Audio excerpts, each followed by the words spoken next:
Alrighty. So you want me to just start? I'll just like riff on the Raven thing for a little bit? Yeah. Or you want to go on to some? Okay. So to further add with Raven, when I went to work for him, they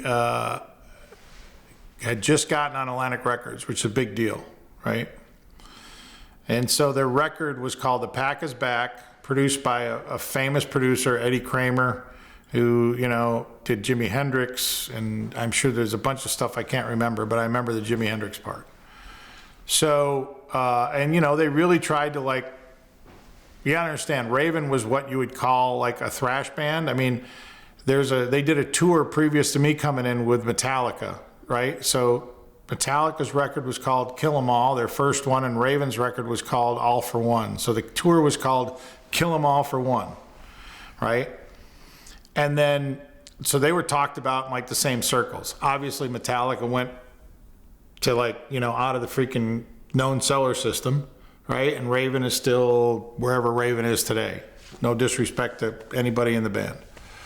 But at the time, this record comes out and it's got like horns on it and guitar synths, and the fans do not dig it. Like, I still listen to it. I think the songs are good, production's great, right? So the record flops. So immediately they go in the studio and they record like a little like EP called Life's a Bitch, I think it was, right? Or maybe I'm getting things out of whatever, but they immediately went in and recorded something right away to like go back to what they had done before this, right? And so we kind of toured that more than we did the, you know, Pack Is Back, if you will. And then I want to say there was one more record that is what we toured with Wasp, but I can't remember.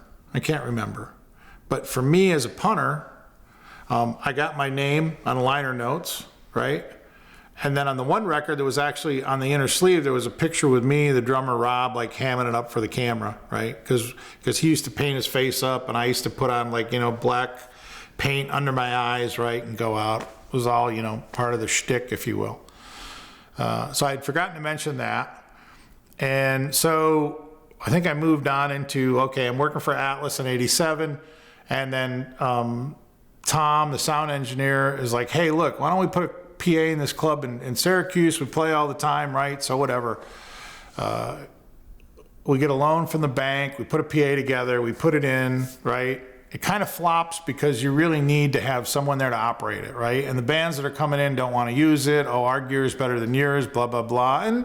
And with all respect to them, there was bands that had gear better than that, right? So even crazier than that, though, is the owner. It was a place called Sue Lynn's in Syracuse, right? It was like a Chinese restaurant that had bands, right?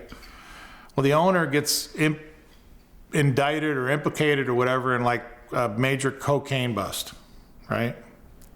So I call up the state police when I find out. I'm like, well, what would you suggest? And they said, I suggest you get your stuff out of there because who knows what, so whatever. Go get the PA out. And then Tom was like, hey, I talked to this guy at the Haunt in Ithaca, and he wants to put the PA in the Haunt, right? So again, I really didn't know what I was doing. Like, I went with like Tom, because Tom kind of did and whatnot, but I didn't know, you know, whatever. But I figured it out, right? It took a while, and, you know, and so now I'm in the PA business as well, which, you know, helps supplement a little bit, but like, my old man made me pay off the loan in like 2 years. He's like, I'll co-sign with you, but you're gonna pay it off, screw it, right? So I didn't have a lot of extra money from that. So it's like, well, I still gotta work, I still gotta tour, that's really what I wanna do. So 1988 started with Marc Sokol, who I've alluded to before, calls me up, he's like, hey, I'm gonna go out with this band called Paul Di'Anno's Battle Zone. Now, for any of you who are music history buffs, you'll know that Paul Di'Anno was the original lead singer in a band called Iron Maiden. Did the first 2 records with him, right? And I quite like him as a singer in Iron Maiden. No disrespect to Bruce Dickinson. Bruce has done great work, but I really like those first 2 records. It's kind of like Bon Scott versus Brian Johnson, right? Whatever.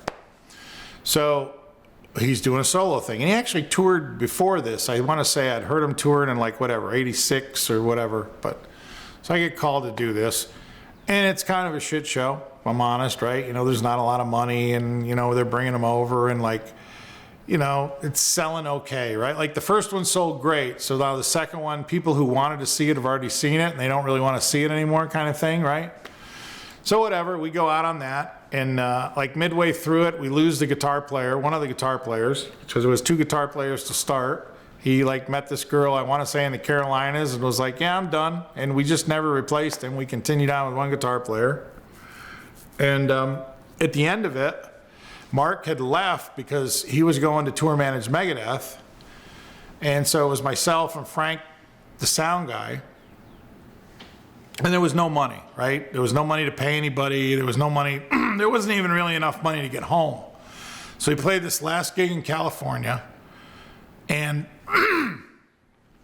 Frank gets the money from the gig before the band can, right? So they end up playing. And then they're like, well, we had these 2 vans that had to get back to Columbus, Ohio, that we had like rented because we were in a motorhome and it all went south, and that's a whole nother story. So the band and Paul just take one of the vans and go to the hotel, right? I mean, we had like 3 sets of keys to the van. So we get in the truck, Frank and I, and go to the hotel and just basically get the van, right, and go back and pick up the rest of the guys in the band because the drummers, Steve and Paul, are going to fly home from LA, right? But the other 2 guys, they got to go back to New York because that's where their plane tickets are, right? So they get in the van, and with, Frank and I are in the truck, and we go back to Columbus. And then we go from Columbus because I had gotten from Carl Kennedy, the drummer in the Rods, his like old drum riser that was like these 2 big cases that folded out into a drum riser. So it was my responsibility to get those back to Carl, and I had to get the truck back to Syracuse, right? And I've told you this story. The only thing the band owned, they owned 4 100-watt Marshall JCM 800 amps that they bought new at the beginning of the tour. So Frank hadn't been paid in 2 weeks. I hadn't been paid in 2 weeks. So when I dropped Frank in New York, he took 2 amps and I took 2 amps. And I've never done this before, and I've never done it since to get paid, because thankfully I've always gotten paid. But I get home and I get a call from management like, well, where's those amps? We're selling those to like settle debts. And I'm like, well, if you pay me what you owe me and you pay Frank, you can get the amps. And my dad was a mechanic. And he said, give me the phone. And he gets on the phone and he's like, so here's what's happening. I have a mechanic's lien on those amps until you pay my son. All right, there you go. And of course, I never talked to him again, and they never paid. And I sold the amps, and I didn't get back my 2 weeks salary, but I got back a portion of it. So there you go, life's good. But that's the only time I had to do that. So let's see, we're in 88. So again, Marc Sokol, my mentor, one of my mentors. He's like, so there's a support act for Megadeth Sanctuary. They need somebody to go out and take care of them. And I was doing everything. I was doing all the back line with the exception of setting the drums up, drove the motorhome, was a shitty road manager. And we supported Megadeth in the US. And then I got to Europe for the first time with them, which I was thrilled because I wanted to get, it was like I was actually traveling outside the US. So at the time, I meet John Goodwin, otherwise known as Gumby, and he's Dave Mustaine's guitar tech. This is on the So Far, So Good, So What tour in 88. And start a friendship, much like the friendship I have with you, a guy that I don't see for years, and we get together and we just pick right back up. So, and there's this other guy who's the drum tech, his name is Nick Mensa. Well, for any of you who are familiar with Megadeth, you'll know that Nick Mensa went on to be the drummer in Megadeth because they had this progression. The original drummer Gar left, and his drum tech was Chuck Beeler. And then Chuck became the drummer in the band, and Nick was Chuck's tech, and then Nick became the drummer in the band. I was Nick's tech, and I did not become the drummer in the band because I can't play. So I ended that progression with Nick. So I meet these guys, and they're really helpful. Like, I'm doing all the gear, and like Gumby's like, what are you doing? You do everything? Well, why? It's like, and these guys are California guys, from like the Hollywood area, not originally for Gumby, but that's where they lived. So they're, you know, it's all the like, you know, dude, what's going on? You know, and that's Burlos, and, you know, that's hella, dude, and, you know, and all that speak at the time, right? And so whatever. I learned so much from Gumby. Without Gumby, there's no me really as like a guitar tech, right? Like I learned so much of the skills I have now from watching Gumby because he was really good at it. And then what would happen is those guys would do like line check, right?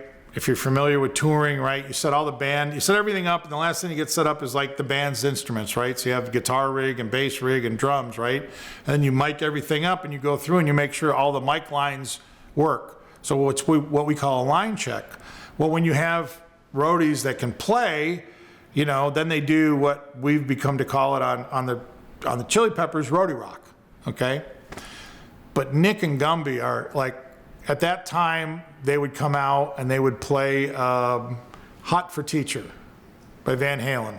And Nick would start with the drums, the intro, right? And then Gumby would just like walk up the stairs and be all the, and it's just like, you'd stop what you were doing because it was so effing good, okay? Like I remember when I got the gig working for him, because the guitar player at the time was Jeff Young, and his tech left, and after working with Sanctuary with him, I ended up getting the guitar tech gig, thanks to Gumby and Nick. So we were supporting Iron Maiden, right? And it was on the Seventh Son of a Seventh Son tour or whatever. And again, I want to say we did 2 weeks, maybe we only did a week. It wasn't a credible amount of shows, right? But the first time we came in and those guys did that, everyone in their camp froze and looked at the stage and went, what in the hell is that? I mean, they were just that good, right? And the story is, when Nick actually got the gig to play drums in Megadeth, we were in the Hammersmith Odeon in London, right? And Chuck was either couldn't make sound check, whatever, the circumstances, and Nick played sound check. And that was when, if you believe the story, Dave was like, oh, I need another drummer, and it's Nick Mensa. You know, no disrespect to you, Chuck. I like you. We haven't seen each other in, again, 30 some odd years, but whatever. That's the story that I remember. I was there. People will disagree, whatever. So I met those guys.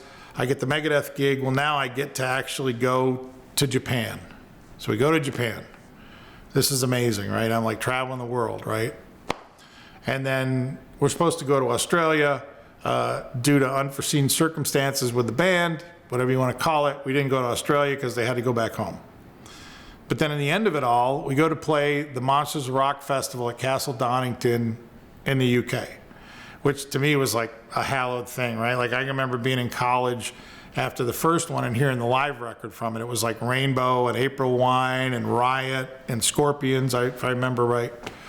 And it was like, holy shit, this is crazy, right? So now, and then hearing about like, you know, Ozzy playing it and all these other bands playing it. So now we're actually going to go do it, right? And it was, believe it or not, this band Guns N' Roses went on before us, right?